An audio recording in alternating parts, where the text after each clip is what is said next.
stories.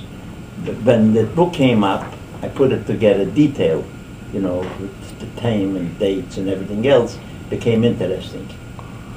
Well, just like the Holocaust Museum, many people, I mean, to go to the one I know in Washington and to see all the stories, and all those people never had a place to really talk about it before. I mean, I guess well, Spielberg, when he came out with that beautiful movie, I forget the name. Schindler's List. Yeah, Schindler's List.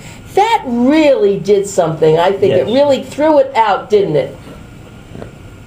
Originally, I didn't have the time. And when I came here, I didn't have any money. I worked hard. And my mind is only to make a living for my wife and my kids. Who had time to talk about past stories and things? Nobody's interested.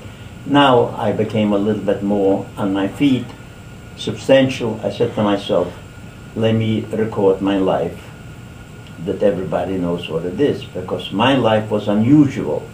Because no 13-and-a-half, 14-year-old kid goes to jail and goes to an army and goes through the wars and with Cossacks, with things. This was 1 in a million.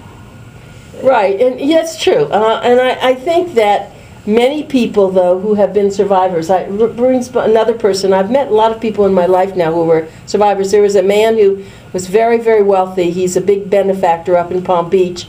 And I guess he was in his late 60s. And I met him, and I featured him, actually, I don't remember how many years ago, because for so long he was quiet until someone from the old country said to him, you can't be quiet any longer. You must tell the story so that other people understand it. And it was very painful for him. He had dinner at our home, and he is doing that now. Yeah. And I'm just asking you in the same way, do you find pain in talking about this, Arthur? I had a lot of pain when I worked with that Arthur.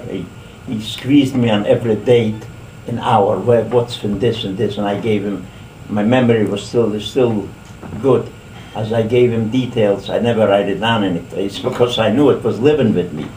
And he sat down patiently for a long time with me. Once he listened to the first story, he couldn't stop anymore. He said, this has to be a book. I have to record. And he came to me twice, 3 times a week and listened to everything, and he wrote down and he put it together.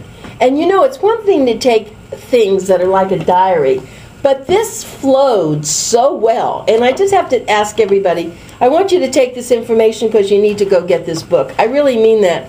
This will be the best reading that you've probably done in a long time, if ever. I mean, it really is. It's an amazing book. I have to say that it's self-published, but hopefully we're going to get somebody to do this into a film or something. So let me tell you the name of the book again. It's The Counterfeit Cossack, C-O-S-S-A-C-K, The Life of Arthur Thader. It's published by Outskirts Press in Denver. You can go to Amazon.com, or there is a website called CounterfeitCossack.com. CounterfeitCossack.com. It's about 400 pages. It only costs $21.95. It is such a bargain. It's just life enriching. I think that probably someone will find something in here that's similar in their life, especially the baby boomers of today. I'm sure that you had grandparents who had a lot of the same experiences, maybe not as exciting, but lived through quite a period. Yes, sir, if you may talk. I just had a thought.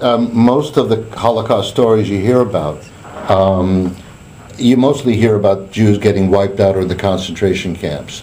One of the unique things about this story is it's one of the few, almost like the movie Inglourious Basterds, yes, where a Jew actually didn't march off to the ovens, but in effect took revenge and wiped out those that wiped out his family.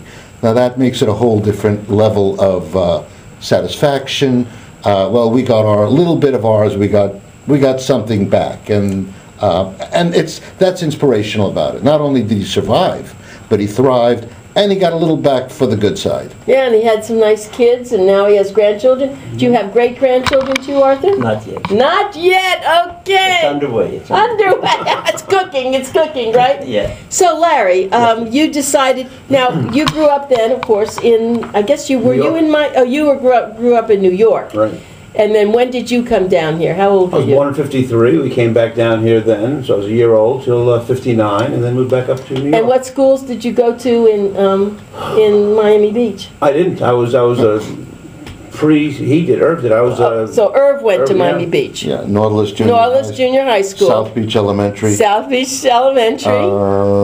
My son went to Leroy Feinberg I don't know if that Elementary. existed. but Oh, it didn't exist? I don't remember. I don't. Oh, that's over okay by Miami Beach High School, the old high school. No, it's okay. Yeah, well, You're right. no, Well, Nautilus was that Nautilus, was and then we further. moved back to New York, and I graduated from high school there in college, and then we moved back down here again. Okay, so you never. That's right. I'm catching it now. So it's your father. So he took you back to New York. Right. Why did you go back to New York? To that cold weather, Arthur. Make a living. While I was working in Isaac Ellis, there's a lot of people there coming to me. What is a smart guy like you doing here?